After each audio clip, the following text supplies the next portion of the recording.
Guys, Deborah's OBS Solutions, and tonight we're going to talk about, well, our fender shims. You know, these guys here like paper mache that do the job of spacing out our fender on our F-Series and Broncos to the cab of the vehicle. Well, what happens with these guys, they break down. Ford made them out of paper mache. It was an awesome idea. What happens when they break down, then they'll actually cause a weird, goofy pop when you're going into parking lots, maybe going over a bump. A lot of people think it's in their suspension. They start working on suspension, tearing it apart. Lord knows Kenny and I have done this, only to find the noise is still there. Well, guess what? We got you a solution. It's a polymer style fender shim, very easy to install. Goes right in place of the, well, where these crappy guys went. I'll show you all the info on how we do it.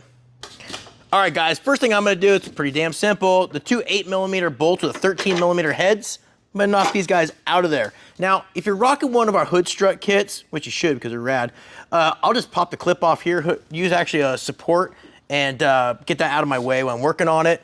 Now, we have two other bolts we're gonna work with here. We're gonna loosen up, not taking them all the way out, and that's another 8mm with a 13mm head on that guy. Now, inside the door, it's gonna be a little tough for you guys to see here. There's another 10mm head bolt.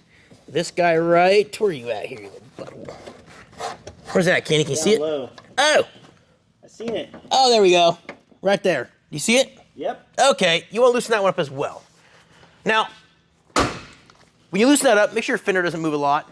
I like to open the door real slow. That way, if that fender moved back, I'm not going to mess up my paint. The fender's also held on, obviously, by our core support and by one more bolt that's behind our headlight bucket area. So it's not just gonna fall off, so don't stress on that. But once you get that done, you're gonna do the next step. All right, I got the old paper mache out of our fender. Now, it's a pain in the ass. It's a very simple product, and I tell you right now, sometimes it can be really tight. So what I'll use is a pair of needle nose. I'll kind of roll that lip up a little bit with like I said, my body tools, and kind of pull it apart, and then I'll take needle nose and I'll kind of pull them out of there, and they come off in pieces, which sucks. Now, the other thing that can happen, don't get frustrated, is that there's U-nuts that they get hung up on as well. So take your time, use a flashlight, look in there, see what you're digging at. Now, next step, how many shims do I use? Well, 2 came out of this side, right?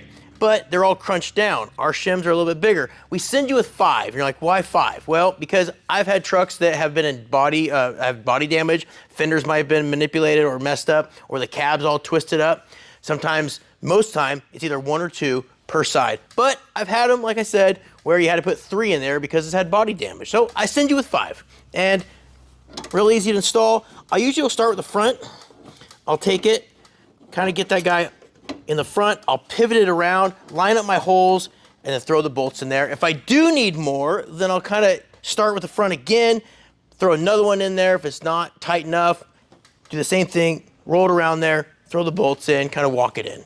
Pretty simple. Oh, real quick, these guys are 8mm. Put a little bit of grease on these guys before going back into the U-nut. Helps out. A lot of times those U-nuts have rust in them. A little bit of grease goes a long way. If they do come out rusty, they're on our website, if I'm not mistaken. Right, Kenny? Sure. Yeah, if not, call Ricky. He'll hook you up. All right, we're all good to go here. Shim's in, only took 1 on this side.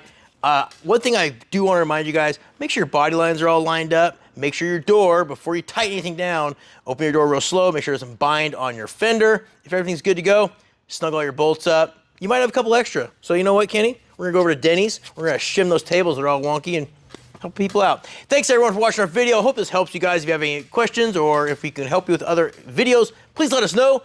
obssolutions.net. This product is on the website along with our hood strut kit, our accessory mounting plate here you see here with our ARB compressor and all kinds of other stuff.